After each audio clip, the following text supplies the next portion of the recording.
950 жыл уағыз айтқан пайғамбар. Алла жер бетіне адам атадан кейін 10 ғасыр өткен соң Нұх пайғамбарды жіберді.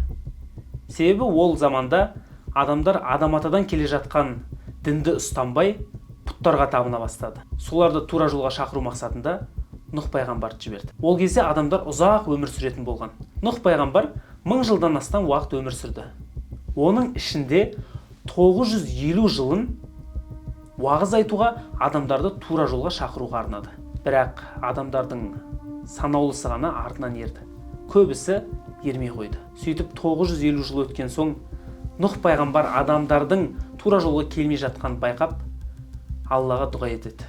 Я Раббым, мыналардың ешқайсысы тура жолға келмейді. Бәрі саған қарсы шығатын адамдар. Және бұлар сол күйінде жүрсе, бұлардан тек қана саған қарсы шығатын балалар туылады.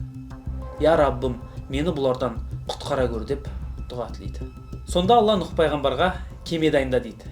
Кеме болғанда да бұрын соңды болмаған өте алып үлкен кеме дайында дейді. Нұх пайғамбар қалған өмірін кеме дайындауға арнайды. Бүкіл бар ағаштан тақтай жасайды. Тақтайды кеме дайындауға қолданады.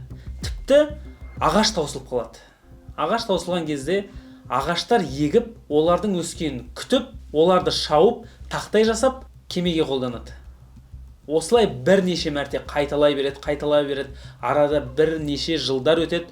Бұны көріп тұрған қауымы, Нұх, саған не болған? Бұны жүзгізетін жақын маңда теңіз де суда жоқ қой, деп оған әзілдеп кекетіп мазақтай бастайды. Бұған Нұх пайғамбар барынша сабыр етеді.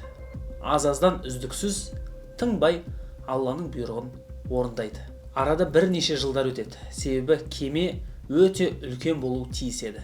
Кеме дайын болды дегенде Алла Нұх пайғамбарға әрбір жануардан, әрбір құстан, әрбір жыртқыш, жәндіктен жұп-жұбын өзімен бірге ал дейді.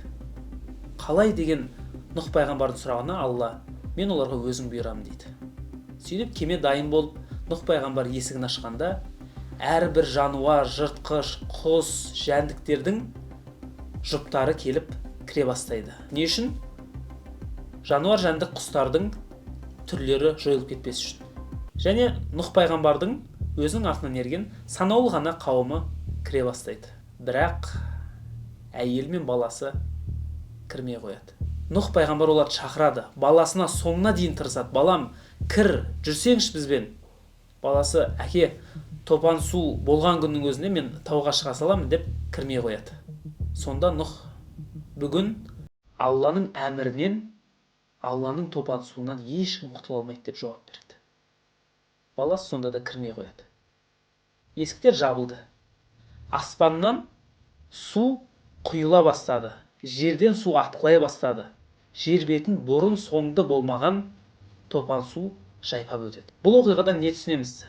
Алла Нұх пайғамбардың қауымының тәубе етуін, тура жолға келуін 950 жыл күтеді. Бірақ олар тура жолға келмей қояды.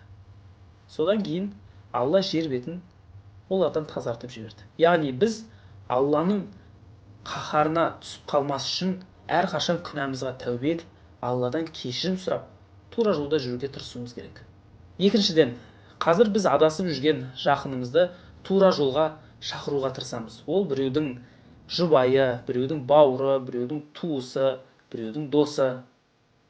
Бірақ сол кездегі адамзаттың асылы Нұх пайғамбардың өзі 950 жыл уағыз айтып, қасындағы әйелі мен баласын тура жолға сала алмаған. Яғни адамдардың жүрегіне біз иманды бере алмаймыз. Жүректер Алланың қолында. Сондықтан біз бүкіл адамды қамти аламыз, бәрін тура жолға салып жібере аламыз деп өзімізге көп алмауымыз керек. Себебі Алла Құранда сен өзіңнің жақсы көрген адамды тура жолға сала алмайсың. Алла ғана өзінің қалаған пендесін тура жолға салады деп айтқан. Бірақ олай екен деп біз жақындарымызды тастап қоюға хақымыз жоқ. Қолымыздан келгенше жақсылыққа шақырып, барынша әрекетімізді, себебімізді жасауымыз керек.